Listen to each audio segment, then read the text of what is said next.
नमस्कार दोस्तों, शिक्षण अभिरुचि आपके रहेगी। सेकंड शिफ्ट के जो भी 50 क्वेश्चन आए उनको जो है तुलनात्मक अध्ययन करेंगे 100% सही उत्तरों के साथ। तो आप बने रहिएगा। पहला क्वेश्चन आपके सामने, शिक्षक को प्रभावी संप्रेषण के लिए सबसे पहले क्या करना चाहिए। तो इसका देखिए, विद्यार्थियों को पूर्व ज्ञान और रुचियों को समझना चाहिए जिससे उनका सर्वांगीण विकास किया जा सके। प्रत्येक विद्यार्थी की समझ विकसित करे। तो ऑप्शन नंबर ये बिल्कुल सही होगा। आपको उत्तर तो सभी बताएंगे लेकिन मैं ये बता दूंगा कि उत्तर ये आखिर है क्यों। चलिए दूसरा क्वेश्चन, सीखने के लिए समूह बनाते समय अध्यापकों को क्या ध्यान रखना चाहिए। दोस्तों, अध्यापकों को ये ध्यान रखना चाहिए कि बुद्धिमान, औसत और कमजोर विद्यार्थी के स्तर को मिश्रित बनाए। यानी कोई कमजोर व्यक्ति है तो उसके पास जो है वो कम बुद्धिमान वाले बालक को रखे, जिससे उनका तालमेल धीरे धीरे वो औसत वाला उसके एवरेज आने का कोशिश करेगा। इससे जो है बालक का विकास होगा। तो ऑप्शन नंबर बी बिल्कुल सही होगा। अगला देखिए, विद्यालय में सभी अध्यापकों को सेवावर्त प्रशिक्षण अनिवार्य कर दिए गए हैं। ये शिक्षक रूप में आप क्या करेंगे। आपको क्या करना होगा दोस्तों, गंभीरता से जो भी प्रशिक्षण सरकार द्वारा दी जा रहे हैं उनको लेना होगा। ऑप्शन नंबर डी बिल्कुल सही है। जो वहां पर समझा रहे हैं उनको उतारना है और शिक्षण अधिगम में आपको स्वयं को लाभ होगा, ना कि किसी सरकार को, ना कि किसी प्रशिक्षण को। तो ऑप्शन नंबर डी बिल्कुल सही है। 160वां क्वेश्चन देखिए, गंभीर गणित की समस्याओं को हल करने के लिए किससे मापा जाता है। यहाँ पर एक आप आगे पढ़ेंगे, बड़े होके जो रीट मेंस की तैयारी करोगे तो हार्वर्ड गार्डनर का सिद्धांत है, उसमें 10 सिद्धांत दिए, उनमें से ये प्रश्न आया हुआ है। तार्किक बुद्धि उस व्यक्ति में होती है जो गणितीय समस्याओं को सॉल्व करने में निपुण होता है। तो ऑप्शन नंबर बी बिल्कुल सही होगा। हार्वर्ड गार्डनर का एक सिद्धांत है दोस्तों, इसमें तार्किक बुद्धि ऑप्शन बिल्कुल सही रहेगा। अगला देखिए, निम्नलिखित में से किससे आप अपसारी चिंतन उत्पन्न करने की अधिक संभावना रहेगी। अपसारी, तो इसका बिल्कुल होगा आंसर, कपड़ों के हैंगर को आप कितने उपयोग सोच सकते हैं। यानी सृजनशील होता है, जो सृजनशील बालक होता है वो अपसारी चिंतन करता है। तो ऑप्शन नंबर बी बिल्कुल सही होगा। कपड़ों को हैंगर में आप कितने उपयोग कर सकते हैं। कपड़ा लटकाने में कर सकते हो, उसको कोई पॉलीथीन वगैरह सब्जी लेकर आते हो वो लटका सकते हो, कब उसको कुछ भी जो है वो टांग सकते हो। तो उसका क्या क्या लाभ हो सकता है। तो ऑप्शन नंबर बी बिल्कुल सही होगा। प्रभावी कक्षा संप्रेषण में सबसे महत्वपूर्ण भूमिका किसकी होती है। संप्रेषण अधिगम में किसकी महत्वपूर्ण भूमिका होती है। तो शिक्षार्थी और जो विद्यार्थी रहता है दोनों की भूमिका महत्वपूर्ण होती है। दोनों के अधिगम होता है जिससे व्यक्ति के बालक का व्यवहार का परिवर्जन जो है परिमार्जन होता है, जिससे उसका विकास में महत्वपूर्ण मानसिक शारीरिक विकास संवेगात्मक विकास के लिए आवश्यक है। ऑप्शन नंबर सी बिल्कुल सही है। 107वां क्वेश्चन देखिए, स्वतंत्रता के बाद भारत द्वारा स्थापित प्रथम शिक्षा आयोग के अध्यक्ष कौन थे। तो राधाकृष्ण आयोग। ऑप्शन नंबर ए बिल्कुल सही होगा।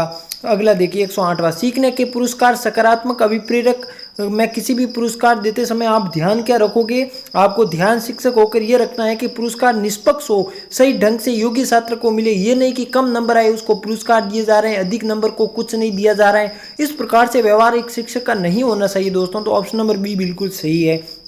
109वां देखिए, कक्षा समाप्त होने के बाद आपको महसूस होता है कि अध्यापन में आनंद नहीं आया, आपकी प्रतिक्रिया क्या होगी दोस्तों। 109वां क्वेश्चन का तो क्या करोगे आप, शिक्षण विधि पर मंथन करके कारण जानोगे। जैसे कि आपको जो है वो शिक्षण करके आपको लगा कि यहाँ पर 60 के माध्यम से बताया जा सकता है। ज्वालामुखी भूगोल पढ़ा रहे हो तो वहाँ पर आप ज्वालामुखी पढ़ा रहे हो तो ज्वालामुखी आप जो है वो किसी मॉडल से करवा सकते थे। तो ऐसी शिक्षण विधियों को काम लेने के लिए आपको मंथन करना पड़ेगा। तो ऑप्शन नंबर बी बिल्कुल सही है।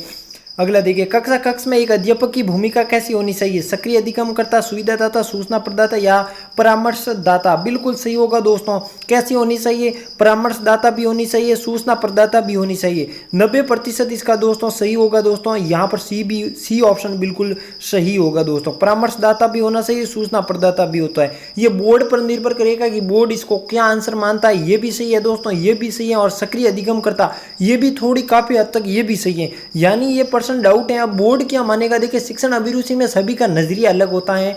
ऐसा नहीं है कि ये गलत है, आंसर सभी सही है दोस्तों, लेकिन बोर्ड क्या मानेगा वो महत्वपूर्ण है। तो इसका आप डाउट पर रख लीजिए, क्या पता बोनस भी दे दे, ये भी है, सब जो है वो कार्य हो सकता है। अगला देखिए, सफल नेतृत्व के लिए सर्वाधिक आवश्यक क्या होना चाहिए। जब कोई भी नेता हो नेतृत्व करता है तो उसमें कौन सी आवश्यक महत्वपूर्ण होती है। वाकपटुता, उत्तरदायित्व बोध, संवेदनशीलता, पक्षपात रहितता।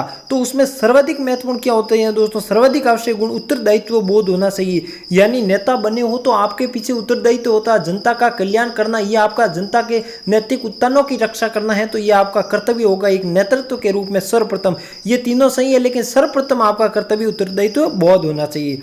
अगला देखिए, सामाजिक न्याय की भावना विकसित करने के लिए कौन सा तरीका प्रभावी होता है? तो विभिन्न धर्म, लिंग, आर्थिक स्तर के जो विद्यार्थियों को संपर्क करने के अवसर देना चाहिए। कोई भी जाति, धर्म, लिंग, व्यवसाय से संबंधित हो उसको जो है वो सर्वांगीण रूप से उसके विकास के लिए विद्यार्थी से संपर्क करना आवश्यक है। ऑप्शन नंबर ए बिल्कुल सही होगा।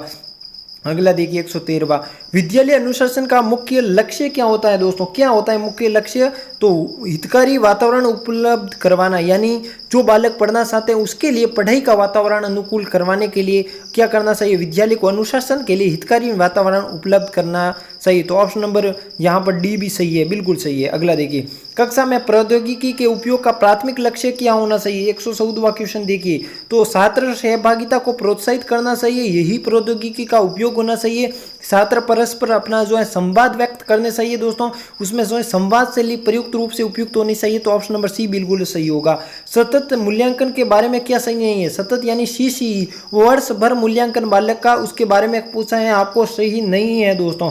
तो कौन सा नहीं है? इसे औपचारिक रूप से क्रियान्वित किया जा सकता है। इसको दोस्तों औपचारिक रूप से क्रियान्वित जरूरी नहीं है किया जा सकता है, इसको अनौपचारिक रूप से किया जा सकता है। छात्र के व्यवहार के रूप में अंक दिए जाते हैं दोस्तों, उसका दोस्तों औपचारिक जरूर नहीं है, अनौपचारिक रूप से भी आप पता लगा सकते हो। तो ऑप्शन नंबर ए बिल्कुल इसका सही है दोस्तों। अगला देखिए, मंदबुद्धि बालकों के हेतु शिक्षा का निम्नलिखित में से कौन सा उद्देश्य गलत होगा दोस्तों? तो गलत उद्देश्य कौन सा होगा? मंदबुद्धि बालकों की जन्मजात अक्षमताओं का विकास करना दोस्तों। मंदबुद्धि बालकों के हेतु शिक्षा का कौन सा उद्देश्य गलत होना होगा दोस्तों? क्या होगा? मंदबुद्धि बालकों में आत्मविश्वास की भावना का विकास करना, तो बिल्कुल करना चाहिए। मंदबुद्धि बालकों की जन्मजात क्षमताओं का विकास करना, ये दोस्तों गलत है। जन्मजात क्षमताओं का विकास क्यों करेंगे आप? मंदबुद्धि बालकों का सामान्य बालकों तक स्तर तक विकास कराना बिल्कुल सही है। मंदबुद्धि बालकों में उत्तम आदतों का निर्माण करना, यानी देखिए जो बालक जन्म से दोस्तों मंदबुद्धि हैं, उनकी क्षमताओं का विकास, उनमें क्षमताएं नहीं हुई हैं, तभी तो वो मंदबुद्धि कहलाए हैं। तो ऑप्शन नंबर बी बिल्कुल सही होगा।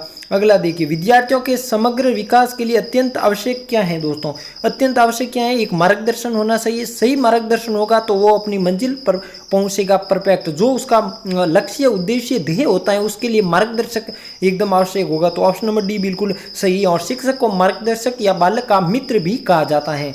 118वां क्वेश्चन, कक्षा में एक नया छात्र शिक्षक को अपना परिचय देते हुए कहता है कि ऐसी स्थिति में शिक्षक को होना चाहिए। छात्र अगर अपना परिचय दे रहा है तो शिक्षक को क्या करना चाहिए? संक्षेप में अपना परिचय देना चाहिए और विद्यार्थी से स्वयं भी परिचय लेना चाहिए। जब भी आप अगर कक्षा में बैठे हो तो आपने नोटिस किया होगा, कोई नया अध्यापक हमारे स्कूल में ज्वाइन होता है तो वो पहले हमें नाम बुलाता है, फिर लास्ट में अपना नाम बताता है। तो ये आपने सीखा हुआ है दोस्तों। तो ये यहाँ पर बिल्कुल आसान सा क्वेश्चन है, जवाब दिया होगा आपने। अगला देखिए, किंडरगार्टन का अर्थ होता है, किंडरगार्टन दोस्तों ये विधि है, ये फ्रोबेल ने इसको जो है वो पद्धतित किया गया। फ्रोबेल ने बालक का विकास के संबंधित सर्वांगीण विकास के लिए ये किंडरगार्टन विधि को लाया। ये बच्चों का बगीचा